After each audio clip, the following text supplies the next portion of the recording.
I'm Steph Hodge with Board Gaming, here with Travis Chitz from Classic Games, and he's going to show us Kami-sama. Hi. So Kami-sama is the second game that we did this year. Oh, excellent. It's the best way I can explain this game is it's a lot of things that you've seen in other games, but kind of all cobbled together in this new and interesting kind of way.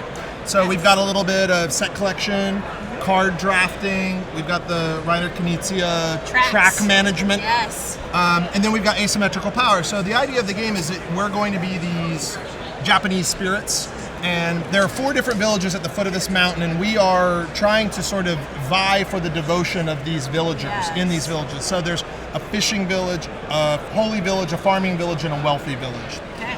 And the game is pretty simple in so much that on your turn, you're going to have, there's 3 years of the game, each year you're going to get 1 extra action. So you start with 3 actions, you end with 5 by the end of the game. You're going to put a cube somewhere and take the corresponding action. Once we take that action, you can't take that action again. So you can't just sit there and do the same thing over and over. Each character is entirely different. So let me give you some examples. This character here, Mizuchi, is very interested in these houses that are near water. Yeah, sure. So she's more tied to these little gray roofed houses called stilt houses, more so than any of the other spaces. So what's neat about the game is you're actually, as we play, the board's going to rotate, and we're going to be sort of acting in one of the villages at a time. Yeah, and then the board's going to rotate, and then what we build, what we work on, is now going to be in someone else's court. Correct. But there is overall a sense of progression. So the board starts off completely empty. You can't really see it here, but there's actually a little die cut. It's two layers, so your shrines lock in there. They're not going to move. Yeah. So the board, no, it doesn't come with a dolly. You can get those from IKEA or Lazy Susan or whatever it's called. Yes. So there's 3 years, and then so what's going to happen is we're going to, essentially a big part of the game is just putting these shrines into the villages. And as you put these shrines in the villages, there's a few considerations to make. Each year there's going to be a goal. Yes. And if you complete that goal, if you make that pattern, so for example here with the red, if I was able to place a shrine and complete this, I see. and it doesn't matter which orientation, as long as you, works. Yep, then I would get the corresponding village token.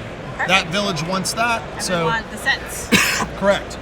Once I have a set, I can turn that set in and it's worth 6 points. Otherwise, these are only worth 1 point a piece. So that's your set collection. And a set is of the same type or all one of different each. type? Okay. You want the rainbow. Yep. Yeah. I like the rainbow. So after each player's going to play in each village once. So it's essentially a 12 turn game, 4 turns per year. And at the end of which, we're going to look who has the most contiguously connected orthogonal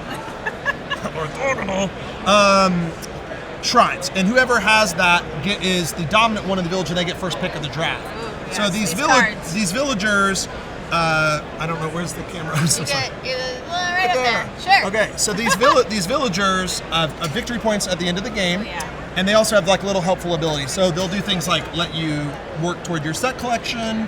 They'll let you interact with the shrine placement for future stuff. Can be a little mean, yes?